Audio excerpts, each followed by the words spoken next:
बलिहार प्यारे जो, बलिहार प्यारे जो, बलिहार प्यारे जो, बलिहार प्यारे जो, बलिहार प्यारे जो, बलिहार प्यारे जो, बलिहार प्यारे जो, बलिहार प्यारे जो। तेरी मंद मंद मुस्कुराइयां, तेरी मंद मंद मुस्कुराइयां पे बलिहार प्यारे जो, बलिहार प्यारे जो। तेरी मंद मंद मुस्कुराइयां पे बलिहार प्यारे जो, बलिहार प्यारे जो।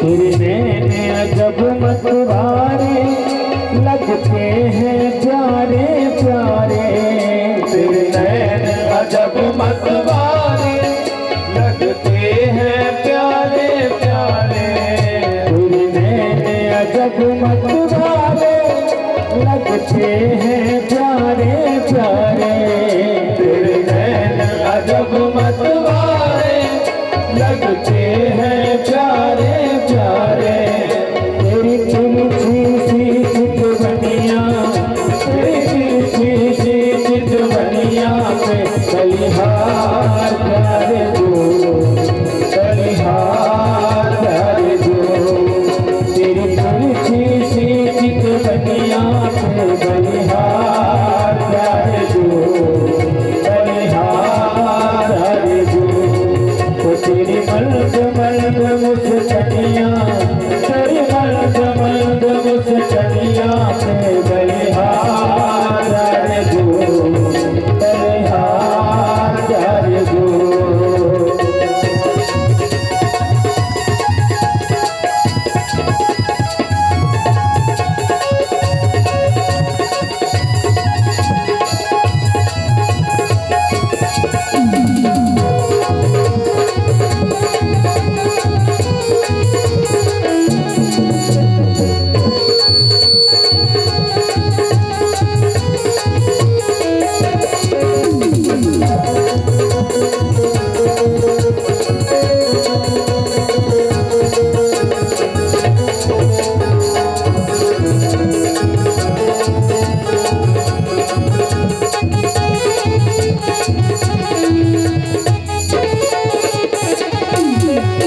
तेरे बाल बड़े घुंघराले जैसे हो बादल काले, तेरे बाल बड़े घुंघराले जैसे हो बादल काले, तेरे बाल बड़े घुंघराले जैसे हो बादल काले, तेरे बाल बड़े घुंघराले जैसे हो बादल काले।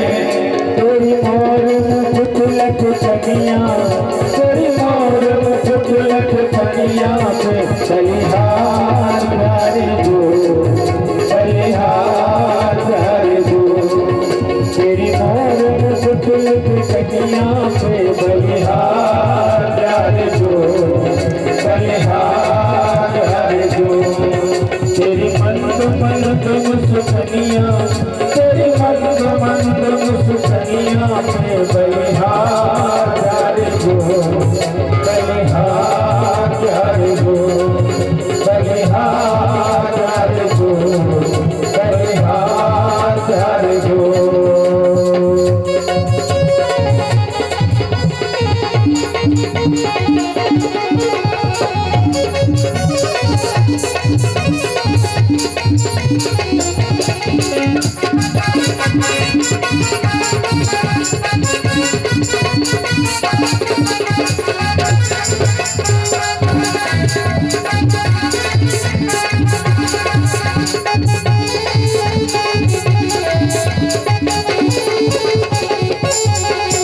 तेरी चालें अजब मतवारी लगती है प्यारी प्यारी।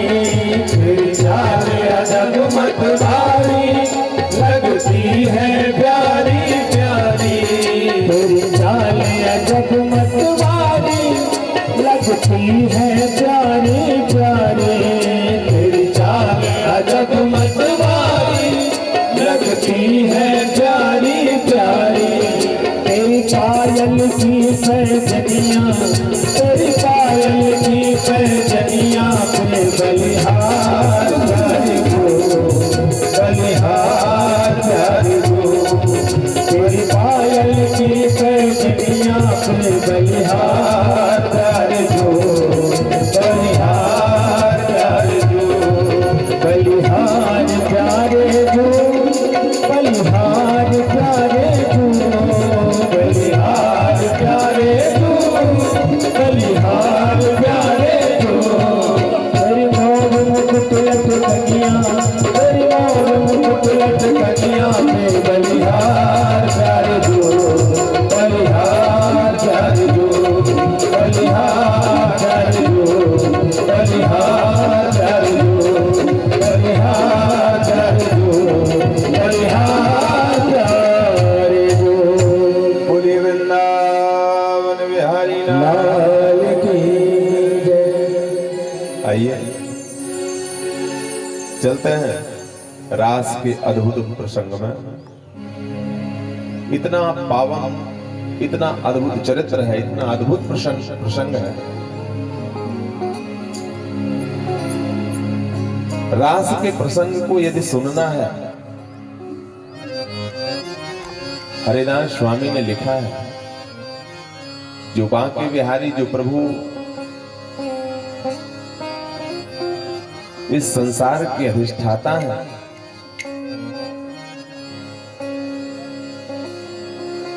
उन भगवान के लिए मुख में सबसे पहले तो पवित्र नाम हो।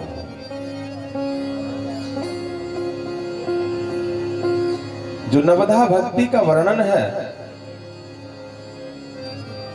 उसके आधार पर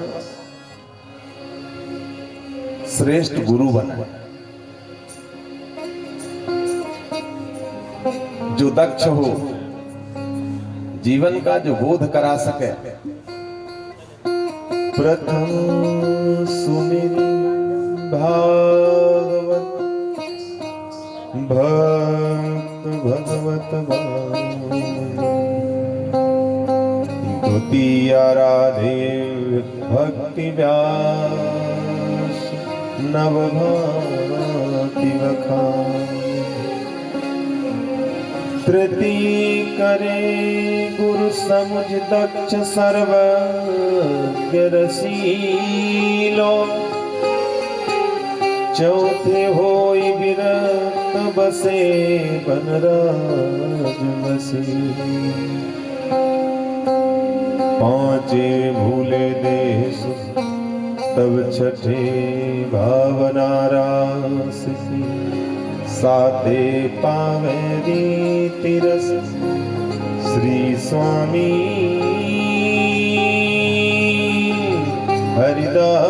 हरिदास की।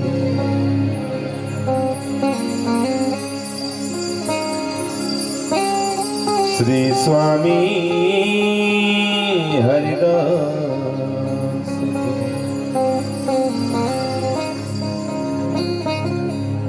मन में विरक्ति का भाव हो, रास के प्रसंग को वही सुने जिसके मन में भगवान के प्रति विरक्ति का भाव हो, त्याग का भाव हो। क्योंकि मन की चंचलता कहीं ऐसे न ले जाकर के कर दे कि ये क्या हो रहा है। रास ऐसा सुंदर प्रसंग है, जीवन की ऐसी पवित्रता है। श्रीमद् भागवत जी में भगवान ने जिन गोपियों के साथ रास किया, आइए उन गोपियों के बारे में 2 मिनट चिंतन करते हैं। गोपी, गो यानी इंद्री, पी यानी पीना, गो भी इंद्रिय, कृष्ण रसम पिबत इति गोपी। जो प्रत्येक इंद्रियों से कृष्ण रस का पान करे उसे गोपी कहता है। दूसरा, गोपी पिबत भक्ति है इंद्रिय रसम, उस आनंद का नाम है गोपी जो 10 इंद्रियों से भगवान की भक्ति रस सुधा का पान करे, उसका नाम है गोपी। ये गोपियां हैं क्या? कौन है? भगवान जब 14 वर्ष वन के लिए गए थे तो मेरे प्रभु जब दंडक वन से निकले, दंडक वन में निवास करने वाले जितने भी संत थे, उन संतों ने राम जी के सौंदर्य को देखा और उनके मन में ये भावना जागृत हुई कि काश अगर हम लोग स्त्री होते, स्त्री बन करके इनकी सेवा करते तो कैसा होता। आज भगवान ने उनकी भावनाओं को रखा है। दंडक वनवासी जो ऋषि थे, जो संत थे, सभी ऋषि ब्रज में गोपी बन करके आए हुए हैं। भगवान नारायण जब वामन के रूप में बलि के यहां गए, बलि के यहां रहने वाली जितनी दैत्य कन्याएं थी, उन दैत्य कन्याओं के मन में भगवान के सौंदर्य को देखते ही ऐसी भावना जागृत हुई, ऐसा संकल्प आया कि काश हम सखी बन करके इनकी सेवा करते तो हमारा जीवन कृतार्थ होता। तो आज भगवान ने उनके मान को ही रखा। इतना ही नहीं, थोड़ा उठाओ ना भैया, ध्यान दिया करो, आवाज में बिल्कुल दब जाती है। इतना ही नहीं, हमारे वेद में बहुत सारी कथाएं हैं। भगवान समुद्र मंथन के समय जब मंदराचल पर्वत से समुद्र का मंथन कर रहे थे,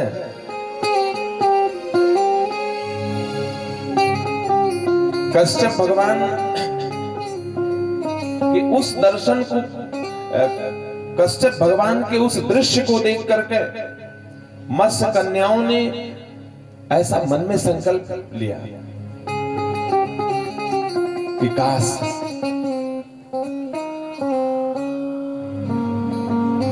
स्त्री होकर के हमें इनकी सेवा का अवसर मिलता। कश्यप भगवान के उस सौंदर्य को देख करके वो उन समस्त नारियों के हृदय में ऐसा भाव आया, सो भगवान ने उनके मान। इतना ही नहीं, हमारे वेद में ऋग्वेद, यजुर्वेद, सामवेद, अथर्ववेद, इन चारों वेदों में 3-3 कांड, ज्ञान कांड, उपासना कांड और कर्म कांड। 80,000 कर्म कांड में मंत्र हैं, 16,000 उपासना कांड में मंत्र हैं। परमात्मा के समीप आ जाने का नाम है उपासना। उप समीप असनम उपासनम। 80,000 कर्मकांड के जो वेद मंत्र हैं, वो सभी मंत्र ब्रजमंडल में गोपी बन करके आए हुए हैं और इन गोपियों के अलग अलग विभाग भी हैं। सब अलग अलग विभाग हैं सबके। श्रुति रूपा, मनु रूपा, साधन सिद्धा, स्वयं सिद्धा, दैत्य कन्या, मत्स्य कन्या, ये सभी गोपियों के रूप हैं। जिस जिस जन्म में जिसने जैसा भाव किया उसी प्रकार से इनका विभाग बना हुआ है। ये किसी की बहन बनी, किसी की बेटी बनी, किसी की पत्नी बनी, सब गोपी बनकर के ब्रजमंडल में आए। वो किसी भी प्रकार से कृष्ण की प्राप्ति करना चाहती हैं, वो किसी भी प्रकार से उस प्रियतम के चरणार बिंदुओं की सान्निध्य प्राप्त करना चाहती हैं, बस उनके जीवन का एक ही लक्ष्य है। आज शरद पूर्णिमा की उस पावन रात्रि में मेरे प्रभु ने वेणुका का निनाद किया है। मेरे प्रभु यमुना किनारे जाते हैं, कल कल निनादिनी पावन यमुना के उस पुलिंद तट पर शरद पूर्णिमा की उस पावन रात्रि में जहां सुंदर वालुका खिल रही थी, चंद्रमा अपने भाव में प्रमुदित हो रहा था, प्रकृति अपने स्वरूप में स्थिर थी, सुंदर शीतल मंद सुगंध बयार बह रही थी। रात्रि की वेला में वन में फूले हुए उन सुंदर कुसुम लताओं से वातावरण सुवासित हो रहा था। उस मधुर वेला में भगवान ने सुंदर वेणुका का नाद किया, और वो जैसे ही भगवान वेणुका का निनाद करते हैं, 84 कोस के ब्रजमंडल में रहने वाली जितनी गोपिकाएं हैं, उन गोपिकाओं को ऐसा लगता है जैसे मेरा प्रियतम उस वेणुका के माध्यम से मुझे बुला रहा है, आ जाओ, आओ राधा, आओ किशोरी, आओ श्यामा, आओ विशाखा, आओ, हम तुम्हें याद कर रहे हैं, आ जाओ। जो जिस कार्य को कर रही थी बीच में छोड़ करके चल देते हैं। निसम